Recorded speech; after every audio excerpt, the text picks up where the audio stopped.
ഒരു കൊച്ചുകുട്ടിയുടെ കയ്യിൽ 2 ആപ്പിളുകൾ ഉണ്ടായിരുന്നു. തൻ്റെ മമ്മി ഓഫീസിൽ നിന്ന് വീട്ടിലേക്ക് വന്നപ്പോൾ ആ കുഞ്ഞിനെ നോക്കി ഒരാപ്പിൾ ആവശ്യപ്പെട്ടു. പെട്ടെന്ന് ആ കുട്ടി ഒരാപ്പിൾ കടിച്ചു, ടേസ്റ്റ് ചെയ്തു. മറ്റേ ആപ്പിളും കടിച്ച് ടേസ്റ്റ് ചെയ്തു. എന്നിട്ടൊരാപ്പിൾ മമ്മിയുടെ നേരെ നീട്ടി. പെട്ടെന്ന് മമ്മി ചോദിച്ചു, നീ എന്തുകൊണ്ടാണ് ഇത്രയും സെൽഫിഷ് ആകുന്നത്, സ്വാർത്ഥിയാകുന്നത്? ഞാൻ നിന്നോട് ഒരു ആപ്പിളല്ലേ ചോദിച്ചുള്ളൂ, നിൻ്റെ കയ്യിൽ 2 എണ്ണം ഉണ്ടായിരുന്നല്ലോ, നീ എന്തിനാണ് ഇത് കടിച്ചത് എന്ന് ചോദിച്ചു. പെട്ടെന്ന് ആ കുട്ടി പറഞ്ഞു, മമ്മി, ഞാൻ ഏറ്റവും മധുരമുള്ള ആപ്പിൾ ഏതാണ് എന്ന് നോക്കിയിട്ട് ഏറ്റവും മധുരമുള്ളതാണ് മമ്മിക്ക് തന്നത് എന്ന് പറഞ്ഞു. പെട്ടെന്ന് മമ്മിക്ക് ഒരു കാര്യം മനസ്സിലായി.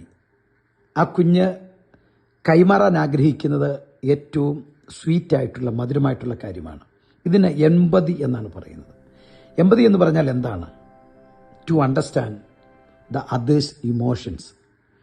മറ്റുള്ളവരുടെ ഇമോഷൻസിനെ നമ്മൾ മനസ്സിലാക്കുന്നതാണ് ഏറ്റവും വലിയ കാര്യം. അതുകൊണ്ട് നമുക്ക് അത് മനസ്സിലാക്കിയാൽ വളരെ മനോഹരമായി നമുക്ക് അവർക്ക് കൈമാറാൻ കഴിയും. അത് നമുക്ക് അനുഗ്രഹമാകും. God bless you.